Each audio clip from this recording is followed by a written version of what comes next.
ainda alguns irmãos viajando, outros ausentes. Ontem nós tivemos a Assembleia Geral da Igreja, né, lá na Terra Firme, quando a igreja se pronunciou sobre a minha eleição, né? Alguns irmãos também aqui também estiveram lá presentes, e graças a Deus deu tudo certo, nós fomos eleitos há um mandato de 3 anos, tanto lá na Terra Firme como aqui na primeira igreja. Amém?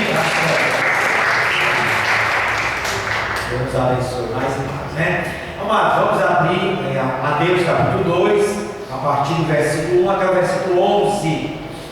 Diz assim que é a palavra de Deus. Mateus 2, de 1 a 11.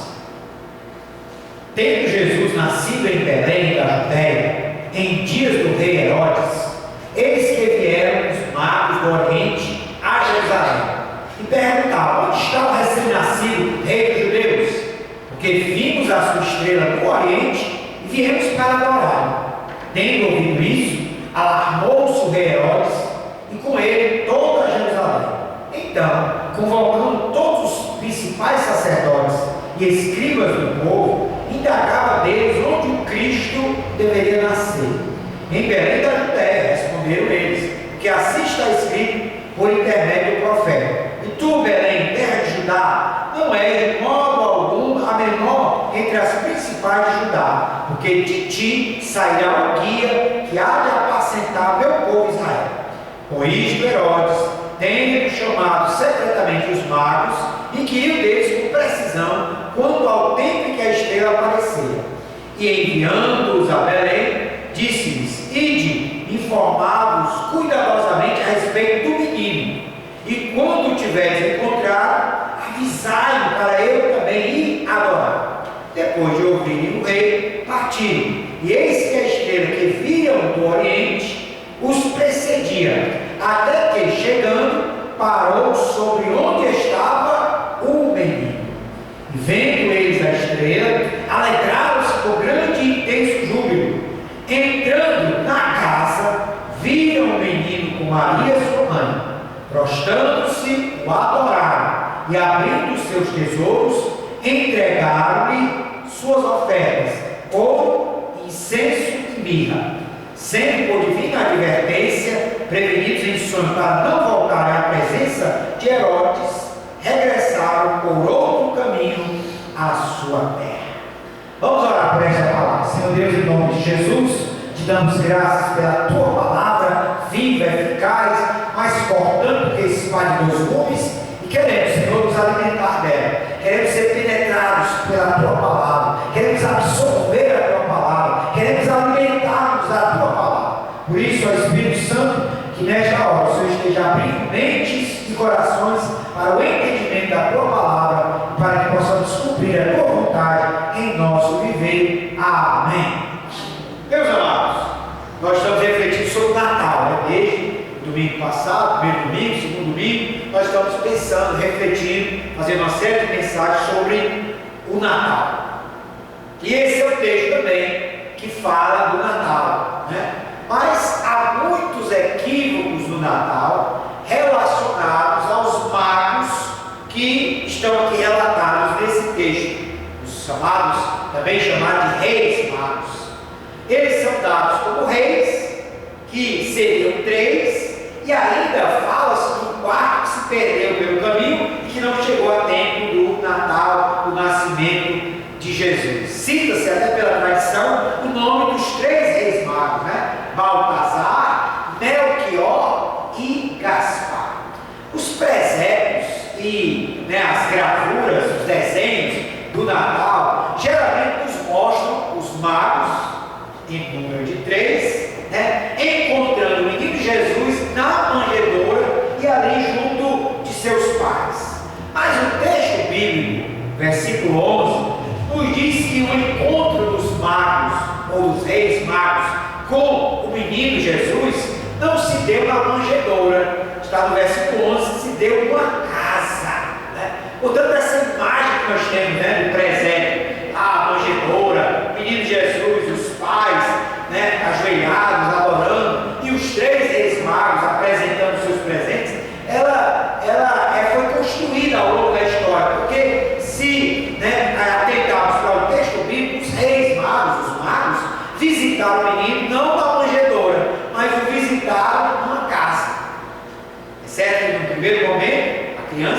nasceu ali na manjedoura. Mas aí, no segundo momento, né, há uma casa para essa criança estar de alguma forma acolhida, hospedada. E é interessante também que supõe-se que esse encontro dos reis magos com a criança pode ter se dado, né, muito tempo depois do seu nascimento, até 2 anos depois. Isto porque Herodes pergunta acerca da criança, né, e ele manda, depois ordena a matança de crianças de 2 anos para baixo, dando a ideia que esse episódio do encontro de Herodes com os magos se deu um tempo, mas que ele reage ao nascimento de um filho de Deus, ao nascimento do menino, ao nascimento de Jesus, até crianças de 2 anos para baixo. Mas é interessante que esse episódio bíblico, né, da visita dos reis magos, é um episódio também natalino, é um episódio que nos remete ao nascimento de Jesus. Porque tem a estrela, porque tem, né, a mãe de Jesus, o pai de Jesus, José, né? Tem aqui toda a cena do Natal que é na nossa mente, né, nas gravuras, nos presépios estão muito bem representados. Mas esses equívocos que muitas vezes estão ligados às figuras dos reis magos ou dos magos do Oriente são equívocos que muitas vezes prevalecem não só em relação aos reis magos, mas também ao período natalino. Porque nós sabemos que o mundo, né, de alguma forma tem distorcido o Natal, de tal modo que se perdeu o chamado espírito natalino, que focaliza a figura, o nascimento de Jesus, o menino Deus, aquele que nasceu para ser o Salvador, o Senhor. Daí então que esses equívocos que ocorrem com os reis magos não ocorrem só com os reis magos, ocorrem muitas vezes com o próprio Natal, porque Natal para muitas pessoas virou comércio, virou troca de presentes, virou visita do Papai Noel, virou, né, toda uma agitação comercial, né, uma agitação de festa, de confraternização, e às vezes subestima-se ou até mesmo esquece a figura principal do Natal, que é o nascimento de Jesus. Este é o foco principal. Daí é que nós queremos pensar sobre a história dos reis magos e entendendo que o foco aqui, né, nessa história dos reis magos é o nascimento de Jesus.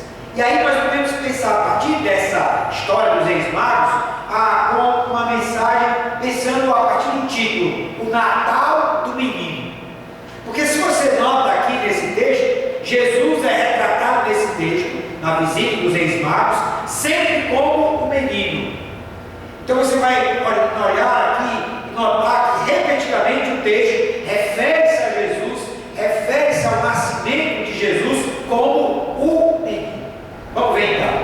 Diz assim: primeiro, o foco é o menino. O menino e a mãe são citados 4 vezes no texto, e nas 4 vezes o menino aparece em primeiro lugar. No momento em que se diz a mãe e o seu filho, é muito comum se dizer a mãe e o seu filho, o texto bíblico diz diferente. O texto bíblico diz o menino e a sua mãe. Os magos foram visitar o menino. Os magos saíram do Oriente para visitar o menino. E aí o texto de Mateus, o texto do evangelista, registra para nós que o foco dos magos certamente era o menino. Por isso que o texto faz questão de dizer, e ele inverte então a lógica que havia naquela época, de se referir à mãe e o menino, ou a criança, e aqui o texto inverte essa lógica e o texto focaliza, enfatiza o menino e a sua mãe.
menino.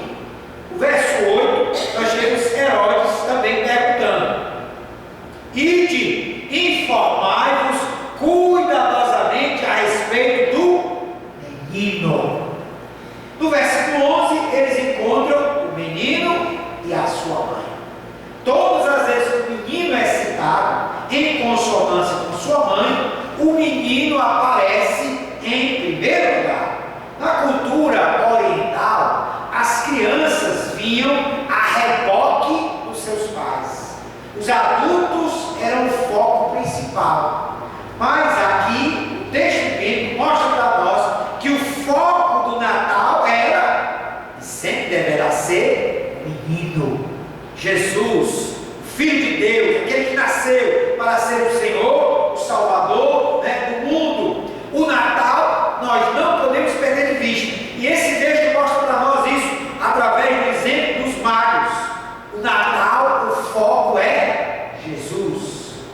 Infelizmente, a periferia do Natal tem prevalecido, de tal modo que se enfatiza Papai Noel, aves, presentes, ceia, confraternização, de empresas, de pessoas, de famílias, peru, tudo mais. Mas muitas vezes temos esquecido, a sociedade sobretudo tem esquecido, que o foco do Natal é o nascimento de Jesus.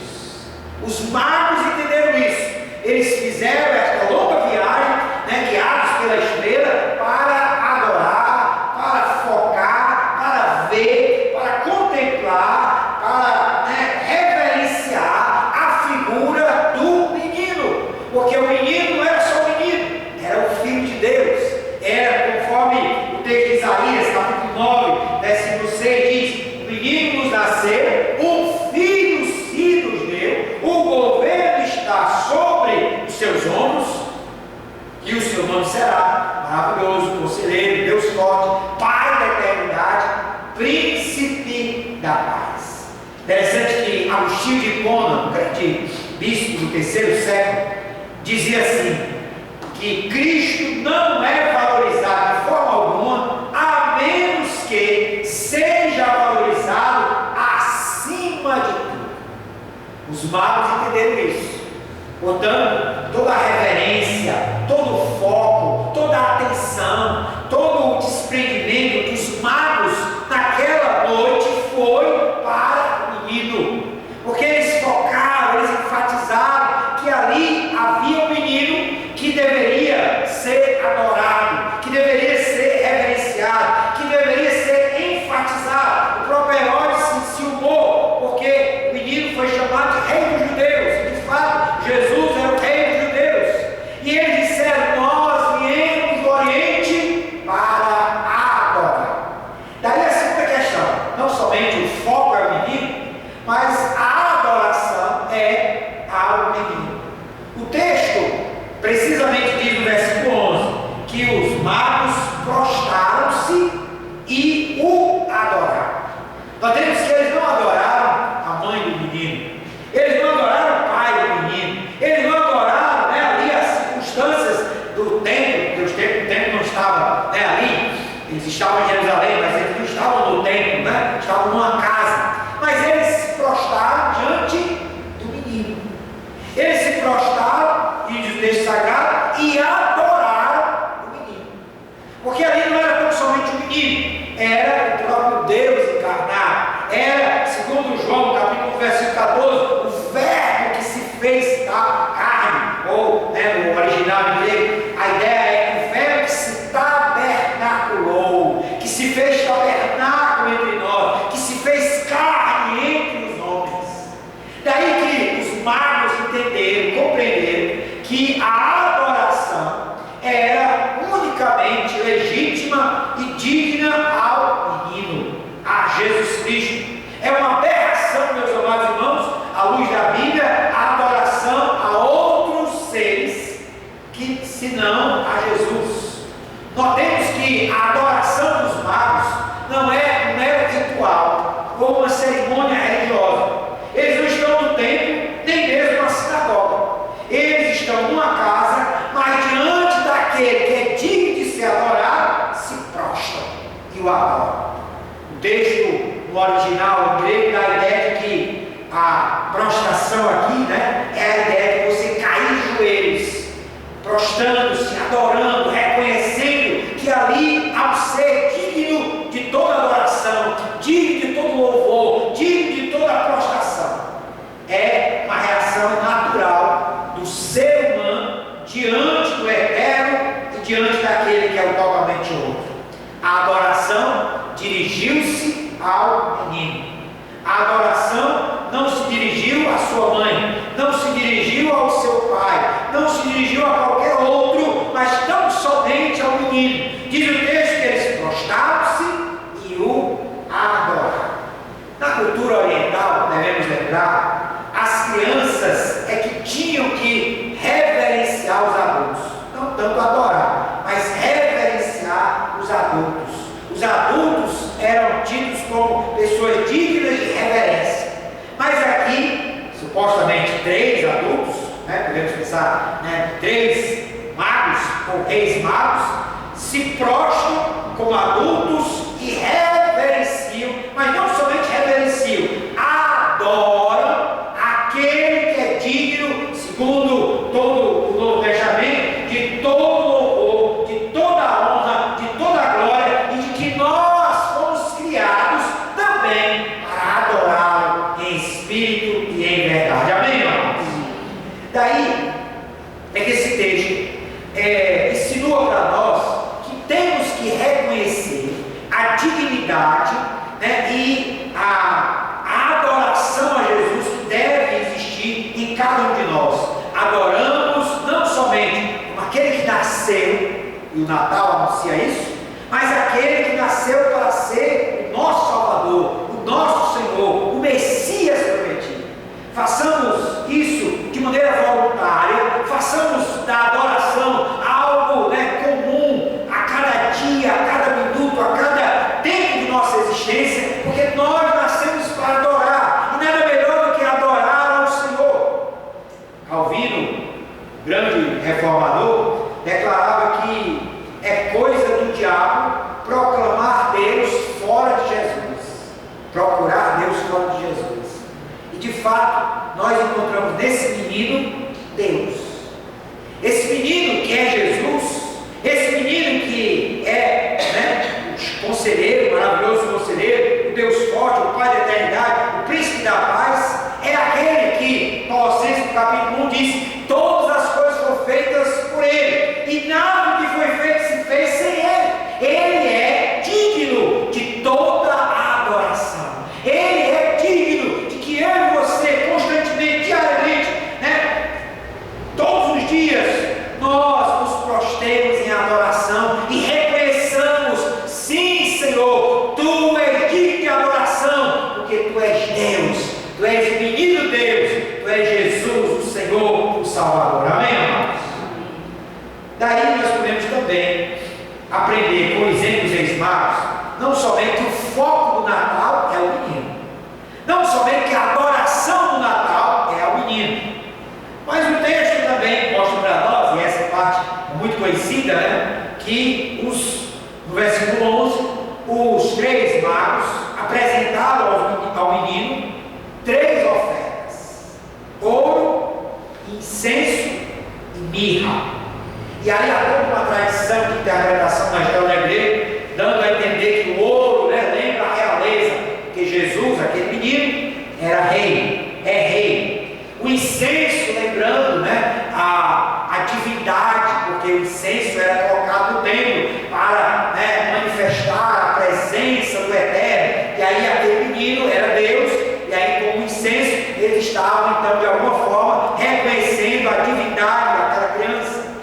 E a mirra é, né, algo que lembra a ideia de amargor, a ideia de sofrimento. E aí a mirra lembra, né, que aqueles magos estavam ofertando aquele menino, né, algo que lembraria o sofrimento de Jesus, porque ele veio ao mundo com o propósito da cruz.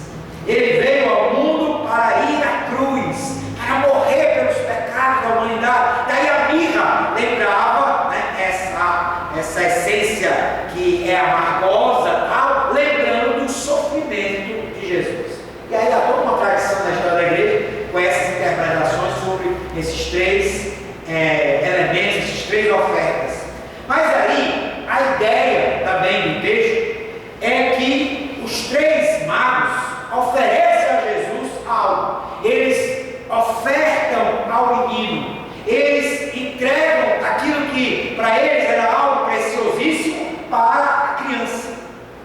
E aí nós devemos lembrar, eles não ofereceram aquelas ofertas, aquelas oferendas, aqueles presentes aos pais da criança.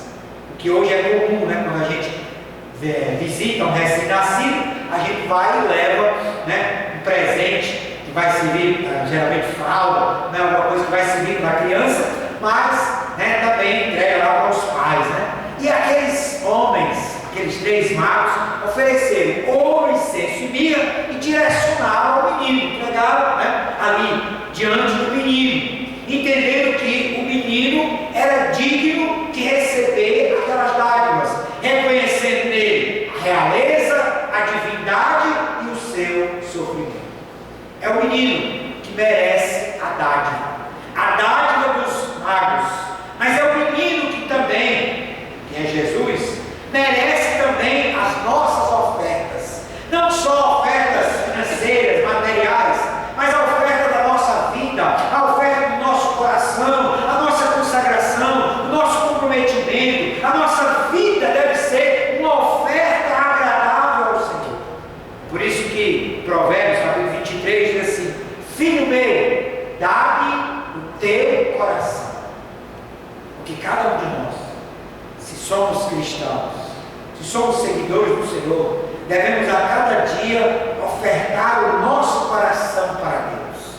A cada dia devemos dedicar o nosso coração, e com o coração vem as emoções, vem os afetos, vem né, todo o sentimento, vem o amor, vem o desejo de estar cumprindo a vontade de Deus na nossa vida, vem o comprometimento de fazer a obra de Deus, vem também a oferta financeira, o desejo de contribuir para a obra do Senhor. Ele é digno de receber a dádiva de toda a nossa vida. E o que temos mais precioso, sejam bens financeiros, sejam emoções, seja o coração, seja a nossa vontade, que seja dedicada ao Senhor, que seja consagrada ao Senhor, que seja ofertada ao Senhor. Calvino tinha na sua escrivaninha uma escultura de um coração, uma mão com um coração. E naquela escultura havia uma frase que dizia: que ele seja sempre para ti.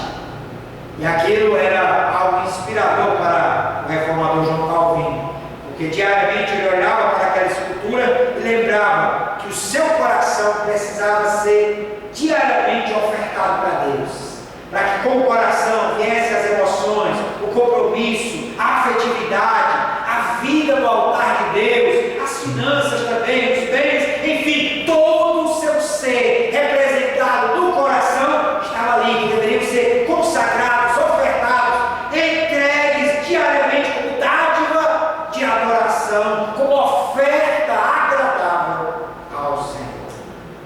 Daí, meus amados, e que a questão que se coloca para nós é: temos também ofertado ao Senhor? Quando falamos isso, não estamos tão somente nos referindo às finanças, ao dinheiro, aos recursos que dominicalmente apresentamos no gasofilácio, mas estamos falando sobretudo do nosso coração, das nossas emoções, dos nossos afetos, dos nossos sentimentos, da nossa vontade.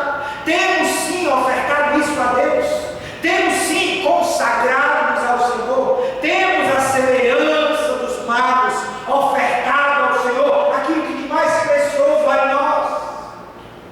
Não somente bens, mas sim também bens, mas o nosso coração, os nossos afetos, o nosso compromisso, a nossa vontade, enfim, todo o nosso ser precisa estar sendo entregue, ofertado como dádiva ao Senhor. Paulo, escrevendo aos Coríntios, ele diz que rogo-vos, pois, irmãos, pela compaixão de Deus, que apresenteis os vossos corpos em sacrifício vivo, santo e agradável a Deus, que é o vosso culto da razão. Enfim, que eu e você possamos, a semelhança dos reis magos, também oferecer ao Senhor o nosso coração, também oferecer ao Senhor aquilo que é precioso para nós, também possamos oferecer de maneira agradável a Deus a nossa vontade, para que se cumpra não a nossa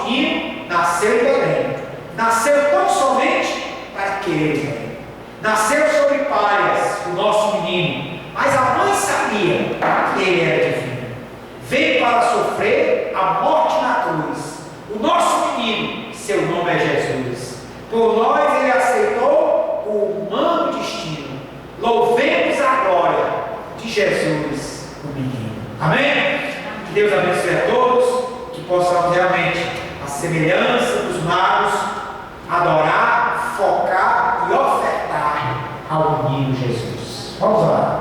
Amado Deus, em nome de Jesus, te damos graças, ó Pai, por esta manhã. Te louvamos, ó Deus, pelo exemplo dos magos que focaram o menino, que adoraram o menino, que ofertaram ao menino.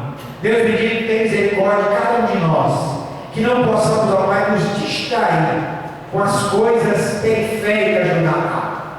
Árvores, Papai Noel, confraternizações, presentes, peru, ceia, reuniões familiares, comércio agitado, luzes, que cada um de nós, Senhor, possamos estar focados no menino Deus, que cada um possamos estar cada dia adorando o menino Deus, e que nós possamos estar ofertando a nossa vida e que de mais precioso é em nós aquele que é o menino Deus. Em nome e por amor de Cristo assim oramos. Amém.